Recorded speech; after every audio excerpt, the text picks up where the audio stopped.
Hey everyone, this is Miss Moriarty and I'm here to discuss with us our lecture video topics on 5.8, which is all about the impacts of overfishing, and 5.16, which is all about aquaculture.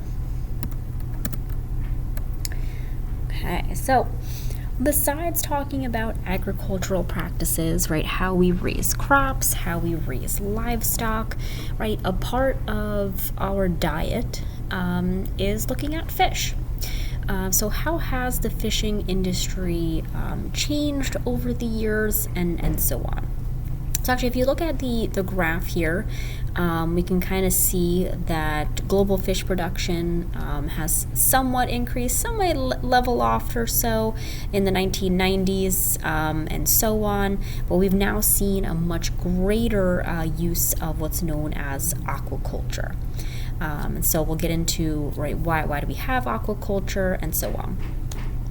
So looking at what is a fishery, this is going to be a commercially harvestable population of fish, usually within some form of region. We've talked a little bit about this back in Unit 0, also with like the tragedy of the commons, but what happens when we have fishery collapse? So this is where we see the decline of a fish population by about 90% or more. So when we see that occur, that population of fish will most likely never recover from that collapse, because now we've seen the population decline. We probably have a decrease in biodiversity, which makes it a lot more difficult for them to respond to change.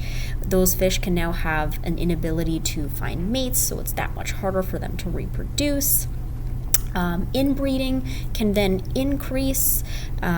We could see a decrease in genetic biodiversity as a result. And so there's lots of consequences to seeing fishery collapse. Now, economically, though, we can also see that the fishermen that depend upon those fisheries, right, for money, their income is obviously going to be lost in coastal areas that maybe depend on selling those fish, right, to restaurants and so on. We can see a lot of that tourism decline in those communities as well. So fishery collapses have environmental, ecological, and economic consequences all tied to them together. So how do we go about obtaining some of these fish, and what might be some of the impacts besides just overfishing in general? A method in which we can capture fish and other sea organisms is something known as bottom trawling. This is a fishing type practice that's going to hurt or capture whatever target species, usually found on the ground floor, by dragging a net along that ocean floor. Unfortunately, though, dragging that net can be quite harmful to the wildlife in the area because it can stir up a lot of ocean sediment, creating a more turbid-like environment, right, being very, very cloudy. If it's near a coral reef, it can damage the coral reef structure.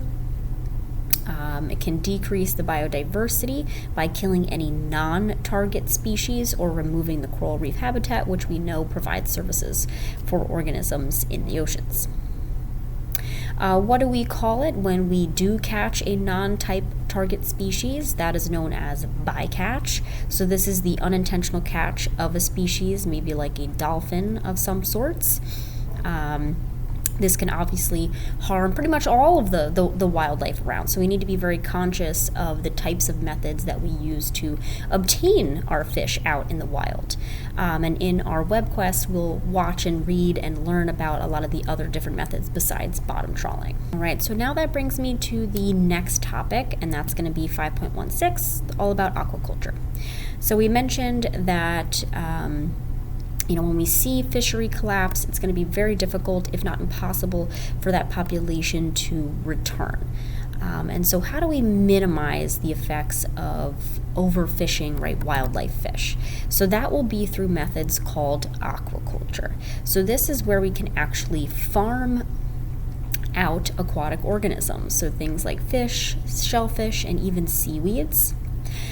Here we usually construct our own or mimic our own aquatic ecosystem that's going to keep these organisms in an enclosure.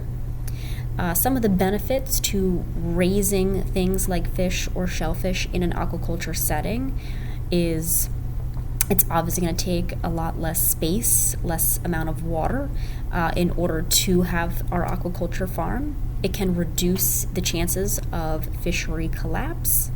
And it doesn't take up as much land or space compared to meat production methods, right, with beef, pork, or even chicken. There are, however, some drawbacks to our aquaculture. Just similar to how we have CAFOs, right, concentrated animal feeding operations with beef, pork, or chicken, and how the spread of disease can be very prevalent. That can also happen in an aquaculture setting. So oftentimes those fish are fed antibiotics. Those antibiotics in turn can contaminate the water via whatever the fish's waste may be. Those fish also, because they're in such close quarters there, will produce a lot of disease, right? That disease can be transmitted very easily. And if any of those fish wind up escaping, that disease that can wind up, right, being transmitted to a wild type fish. We can also see if we have genetically modified fish. If we happen to introduce those fish to non-native species, it can change the genetic diversity of that ecosystem. All right, everyone, that is it for our video on 5.8 and 5.16. Please leave a question at the end of the video.